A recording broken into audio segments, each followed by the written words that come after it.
you want to play a side-scrolling action game for the DS with a lot of intensity and sweaty hands afterwards, then I highly recommend you Chronos Twin. This game has by far one of the most innovative and interesting features that you ever face on the DS. It's pretty much a side-scrolling action game where you play or control rather one character on both screens, on the top screen and in the lower touch screen, on the past and in the future. And the thing is that what is happening on the upper screen or on the past or on the future doesn't really seems to be, in the other timeline. So you have to deal with a lot of other different things, which means that when there is an enemy in the past, there could be some other obstacles in the future. So you have to think twice. It's crazy. I mean, you have to avoid an enemy, you have to avoid an obstacle on the other hand, or in one in one level where you have to fight a boss. The boss is standing on the touch screen, and you have to fire at him constantly. And in the upper screen, at the same time, you have to avoid fireballs and spikes. It's crazy. It sounds crazy, but it's unbelievable challenging and a lot of fun. And I haven't saw this kind of concept ever, actually. It's unbelievably challenging, and you might think it sounds impossible from what I've told you, and there are a lot of game videos from this title, by the way, but it is beatable. You just have to keep a clear head, and you have to think at times. There is luckily no time limit to this game, and there are a lot of checkpoints, and it's pretty much an awesome game. From what I've heard, it was actually planned as a GBA game, but they've scratched it and ported it to the DS. And you pretty much can see this from the graphics and from the sound. It pretty much sounds and looks like a GBA game. But it's still awesome. What I think is a little bit weird is the character design in this game. I think the developer of this game, which is what is the name? Joy Up Games is the developer of this game. It's a Spanish company who made this game. Must be big fans of Dragon Ball Z or of Majin Buu, for that matter, because the protagonist is looking pretty much like Majin Buu, actually, just in blue. But if you like very challenging side-scrolling action games with innovative concepts where you have a lot of fun and with many things to deal with, you should definitely check out this game. It was also released, as far as I know, for the Wii under the name Chronos Twin DX or something like that. But I think this game really belongs on the DS due to the two touch screens, to the two screens we have to concentrate on those. And I really want to see a sequel to this game. I also got it pretty cheap. I've got this game for €7. So if you see this game somewhere, if you're a fan of very innovative retro platform action games, get this game. It's seriously intense. Giana Sisters for the Nintendo DS. Everybody who grew up in the 1980s or early 90s with the Commodore 64 had to laugh hard as they've seen this. And I laughed a lot as I've seen this. I couldn't believe it. Talk about irony. I mean, this game was taken off shelves back in the 80s from Nintendo because it looks pretty much like Super Mario Brothers, and this game was never ported, for the Commodore 64 or for the Amiga and whatever. And now we have it on the DS. It's pretty much unbelievable, but other than that, it's actually a pretty good game. I wouldn't call it a port. I wouldn't call it more of a sequel or something like that. It has a lot of, the kind of the old school levels from back in the days. It has a lot of updated graphics. The graphics, they are, not that impressive. They are pretty much on par with GBA games. But I've got it very cheap. I've got it for like €10. And it's a lot of fun. It's not very that hard. It would be awesome if they had added, some kind of a hard difficulty level.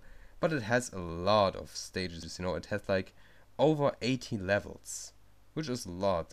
They are pretty short, but it's a lot of fun. You can also collect red diamonds in every level, a certain number of red diamonds for bonus levels and stuff. It also has a great music, which is kind of inspired by Chris Hülsbeck's music. And if you should see this game somewhere, you should definitely get it. Chances are that you ain't gonna see this game, you know, in the United States, because many people would consider this as a Mario Bros. Ripoff. But if they would know the history, they would laugh as much as I. Soul Bubble for the DS might be one of the most beautiful games that I've played so far on the system.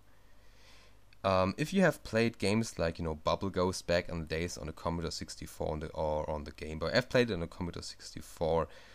You will pretty much love this game. If you don't know what Bubble Ghost is, it's pretty much, you know, this game where you have this ghost that blows a bubble around a lot of areas and levels, and you have to avoid obstacles. You know, your bubble have to avoid obstacles. You have to blow in here and there that it gets not blown up, and it was a fun game. And Soul Bubbles is pretty much kind of a spiritual successor to this game, in my opinion, where you use your touch pen for blowing your bubble around with the souls, and the souls have also has a lot of interesting abilities.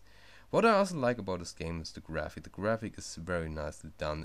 Every level in this game has, you know, a different theme to it, you know, like African or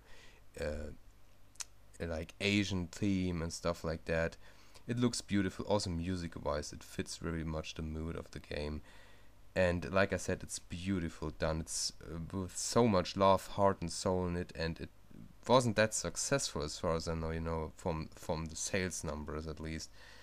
I've got this game also pretty cheap. I've got it for €9. So if you are into open-minded games, innovative games, and very beautiful crafted games, you should definitely get Soul Bubbles. It's definitely worth it. The cover of XG Blast for the Nintendo DS might not have the best or most appealing cover ever, but man, this game is a blast. First off, XG Blast has, in comparison to Geometry Wars, an actual storyline going on.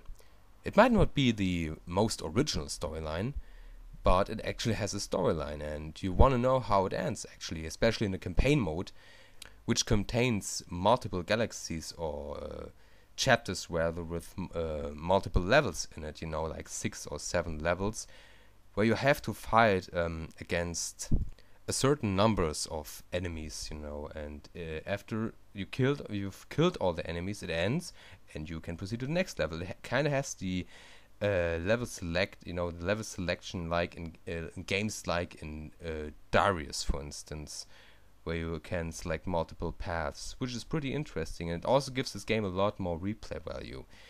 The other catches are that you have, you know, this kind of this XG blast, that actually XG blast on your spaceship, where when you press the left bumper or the right bumper, you have like different abilities. The left bumper creates, you know, kind of a force field around your ship that kills everything around you, or the right shoulder button is for a ginormous beam that follows the enemies and kill them, which is pretty useful for end bosses. And yes, there are also end bosses after each chapter, which is pretty cool. Also, the graphics the graphics aren't really that spectacular. They aren't that detailed and stuff. We're talking about the DS game, but compared to Geometry Wars, again, it has no slowdowns whatsoever, no matter how much shit is going on the screen. And believe me, later on you have to deal with a lot of enemies, and I haven't experienced any slowdowns whatsoever. It's unbelievable. Music-wise is also pretty good. I like the music even better than in Geometry Wars. It's very intense, very pulse pumping. It has kind of this electronica, techno beats. Not much people would like this, but I think it's pretty cool actually. I've got this game for €5. It's unbelievable, and it's a lot of fun. It's created by an Italian developer called Next Wave Team. I haven't heard from them actually, but I want to see more from them. But anyway, if you see this game, if you are a fan of shooters, and if you are open-minded and getting over the fact that it is kind of rips off or rides around the bandwagon from, you know, this retro shooters like Geometry Wars, Galaxies, or stuff like that, you should definitely check this one out, and you will have a lot of fun. And most of all, and most importantly rather, a blast.